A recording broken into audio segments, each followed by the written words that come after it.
दुर्लभ मानुष जन्म है, देह न बारंबर, तरुवर जो पत्ता झड़े, बहुरी न लागे डर। अर्थात कबीर दास जी कहते हैं, इस संसार में मनुष्य का जन्म बहुत मुश्किल से मिलता है। यह मानव देह उसी तरह बार बार नहीं मिलती, जैसे वृक्ष से पत्ता एक बार गिर जाए तो वह उसी डाली पर फिर नहीं लगता। हरे कृष्णा, राधे राधे। आप सभी का दिन शुभ और मंगलमय हो। इससे पहले के सभी अध्याय सुनने के लिए आप सभी का दिल से आभार। नारायण भगवान कहते हैं, जब वायु से सुवासित, चंदन से निर्मित और फूलों से बिछी हुई शैया पर राधिका सो गई, जो कुछ क्षण पहले तक श्री कृष्ण के विरह से अत्यंत दुखी होकर मूर्छित थी, तब बहुत प्रकार से श्री कृष्ण ने राधिका जी को समझाया और उन्हें वह श्राप भी याद दिलाया जो श्री सुदामा ने उनके पूर्व जन्म में दिया था।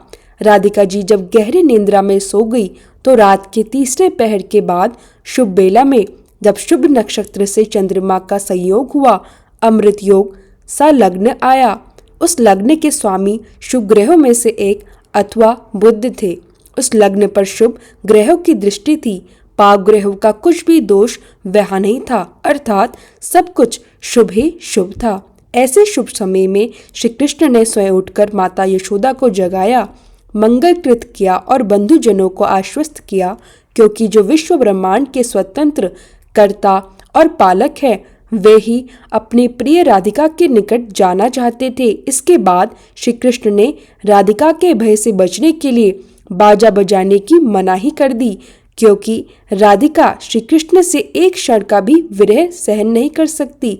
इसलिए श्री कृष्ण ने शुद्ध होकर दाहिनी पैर से घर की दहलीज निकाली और बाहर चल दिए। कहावत है, किसी शुभ कार्य के लिए दाहिना पैर पहले बाहर रखे। नंद नंदन के प्रांगण को सुंदर बनाकर केले के खूबसूरत खंबे, रेशमी डोरे और आम के पल्लवों से बंदवर खींचकर वहां का श्रृंगार किया गया था। विश्वकर्मा ने फर्श में पद्मा और मणि जड़े, कस्तूरी, केसर और चंदन से वातावरण सुगंधित किया गया।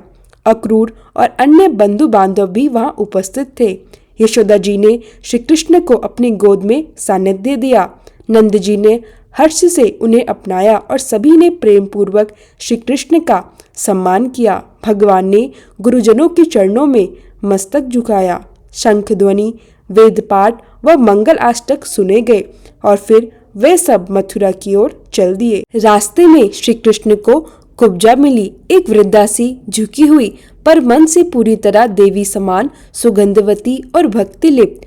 कुब्जा ने श्री कृष्ण के चरणों में सिर रखकर प्रणाम किया और चंदन तथा रत्न श्रृंगार से संपन्न होकर वह एक सुंदर नारी में परिवर्तित हो गई। श्री कृष्ण ने कुब्जा को दिव्य दासी भाव का वरदान दिया और कुब्जा का जीवन बदल गया। रास्ते में एक माली आया जिसने मालाएं अर्पित की। श्री कृष्ण ने उसकी भक्ति देखकर उसे दिव्य वरदान दिए। फिर एक धोबी दिखा, बलवान, अहंकारी, जिसने श्री कृष्ण को कठोर बातें सुनाई। श्री कृष्ण ने एक ही देश में उसे सब कुछ सिखा दिया और अपने अनुसार वस्त्र ले लिए।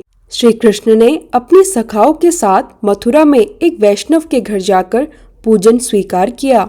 भक्त ने उन्हें दास भाव दिया। भगवान ने उस भक्त को दिव्य वरदान दिया और फिर वे कुब्जा के घर गए। कुब्जा के घर पर ही श्री कृष्ण ने उसे बताया कि उसके पहले किए गए तप का फल उसे अब मिलेगा और दिव्य रथ आकर कुब्जा को गोलोक ले गया। वह वहीं चंद्रमुखी गोपी बन गई। इधर कंस रात को दुखद स्वप्न देखकर बेचैन हो उठा। उसने देखा कि सूरज गिरकर टूट गया, चंद्रमंडल टूट गया, अजीब पुरुष, वस्त्रहीन नरक और भयावह दृश्यों का आविर्भाव हुआ। यह सब देखकर कंस भयभीत हुआ और सबको बुलवाकर यज्ञ सभा सजवाई। उसने मंच सजवाया, हाथी, पहलवान और मल्ल युद्ध का आयोजन किया और धनुर्वेशता करवाई। उसी समय नारद और बलराम के साथ श्री कृष्ण रंगभूमि में आए और वहां लीला पूर्वक महादेव का धनुष तोड़ दिया। धनुष के टूटने की आवाज ने मथुरा भर को हिला दिया और कंस आक्रोशित हुआ। श्री कृष्ण ने सभा में प्रवेश करके सबको नमस्कार किया। उनके स्वरूप को देखकर मुनि, ब्राह्मण, माता पिता और दर्शक सबने उन्हें अपने अपने दृष्टिकोण से देखा। किसी ने वेद ज्ञानी दिव्यात्मा देखा, किसी ने बालक, किसी ने रसिक और किसी ने काल पुरुष। फिर श्री कृष्ण ने सुदर्शन चक्र लेकर मंच के पास जाते हुए कंस को ही लीला से मार डाला। कंस के मर जाते ही उसकी आत्मा को दिव्य रत्न विमान मिला और वह वैकुंठ के मार्ग पर चला गया। श्री कृष्ण ने राज्य और राजगद्दी उग्रसेन को सौंप दी। चंद्रवंशी उग्रसेन पुनः यादवों के राजा बने। कंस के वध के पश्चात कंस परिवार, पत्नियां, मातृ समूह सब विलाप करने लगे। श्री कृष्ण ने उन सबको संतावना दी, ब्राह्मणों को दान दिया, बंदियों को मुक्त कराया और लोगों ने फिर ब्राह्मणों का भोजन कराया। सब कुछ शांति से हो गया, पर उस वियोग का दुख नंद जी को घेरने लगा। नारद ने भी शोक से रोते हुए पिता नंद का स्वर देखा। तब श्री कृष्ण और बलराम ने बड़े प्रेम और दिव्य ज्ञान से नंद जी को समझाया, बाबा, शोक त्यागो और हर्ष स्वीकार करो। जो ज्ञान में देता हूँ वही परम सत्य है। यह वही विज्ञान है जो मैंने पहले ब्रह्मा और मुनियों को बताया था। जीव अपने कर्मों से इस संसार में आते हैं। कर्म के अनुसार जन्म स्थान निर्धारित होते हैं। कुछ योगियों के कुल में जन्म लेते हैं, कुछ राजाओं के गर्भ से जिनका पुण्य है वह श्रेष्ठ जन्म पाते हैं। श्री कृष्ण ने कहा, जहाँ मैं हूँ वही शरीर की सारी शक्तियाँ और भाव भावनाएं हैं, पर दुर्बुद्धि लोग मुझको नहीं पहचानते। मेरा जो भक्त है उसका कहीं भी अपमान नहीं होता। मेरा सुदर्शन चक्र हर दिन उनकी रक्षा करता है। श्री कृष्ण ने नंद जी से कहा कि ब्रज जाओ और यह ज्ञान यशोदा और अन्य गोपियों को भी सिखाओ ताकि सबका शोक दूर हो। नंद जी और ब्रजवासी उस ज्ञान को सुनकर प्रसन्न हुए और शोक को त्याग दिया। श्री कृष्ण ने आगे उपदेश दिया कि कैसे साधारण मनुष्य मोक्ष की ओर बढ़े। भ्रम और माया की तरफ आकर्षित कभी मत होना। कपट, उल्टा वृत्ति पर विश्वास न करो। प्रातः कर्म पूर्ण करके निर्मल जल से स्नान करो, फिर इष्ट देव का ध्यान भी करो। घर में प्रवेश से पहले दरवाजे पर दोनों पैर धोकर धुले धोते वस्त्र धारण कर लो। शालिग्राम, यंत्र, प्रतिमा, जल, ब्राह्मण, गौ और गुरु, इन सब में कहीं भी परमात्मा की स्थिति मानकर पूजा की जा सकती है। पूजा के समय मंत्र और मूल भक्ति भाव से आवाहन करो। साथ ही 5 प्रमुख गोपों श्रीदामा, सुदामा, वसुदा, वीरभानु और शूरभानु का भी सम्मान करो।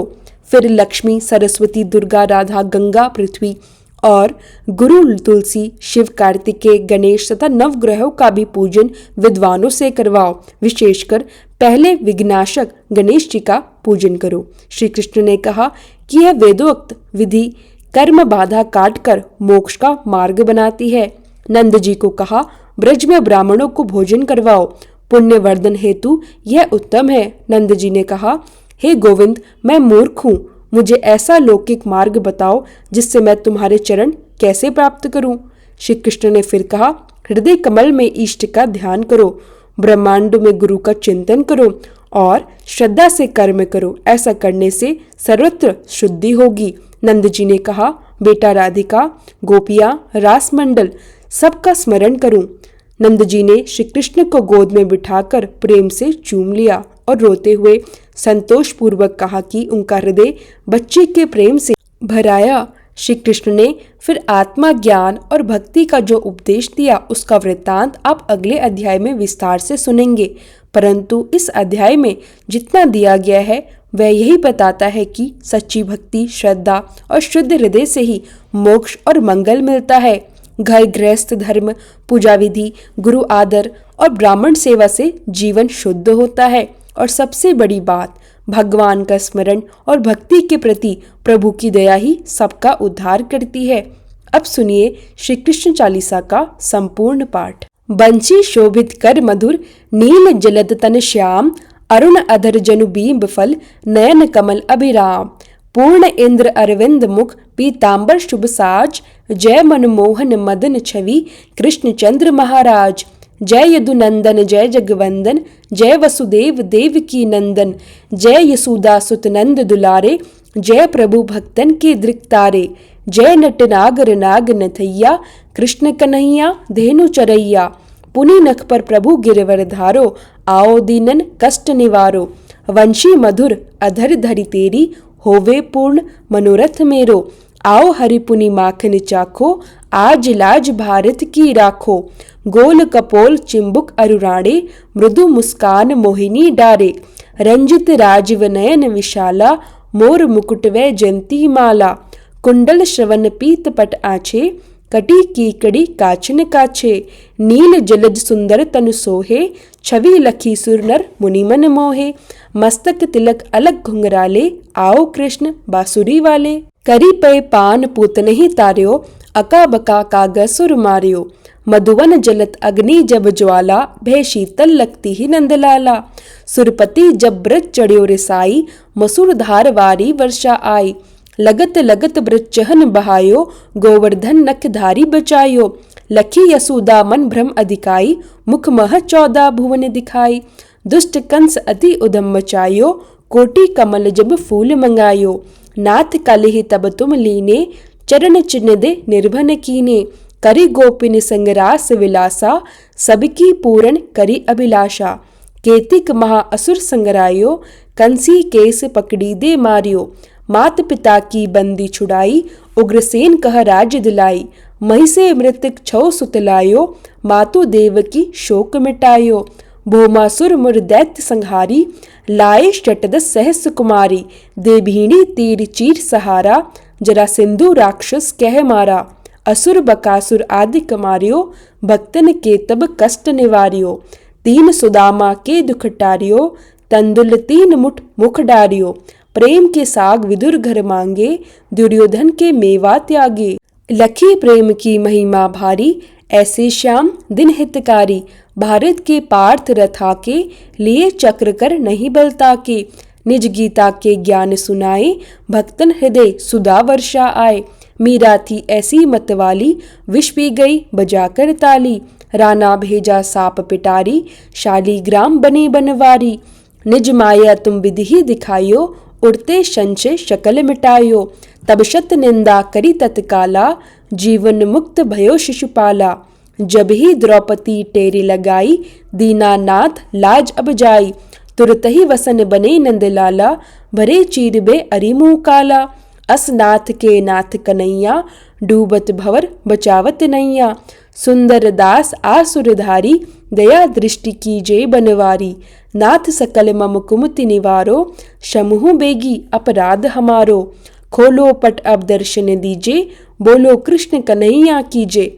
यह 40 कृष्ण का पाठ करे उरधारी, अष्ट सिद्धि नवनिधि फल, लहे पदारथ चारी। बोलो कृष्ण कन्हैया लाल की जय, राधा रानी की जय हो।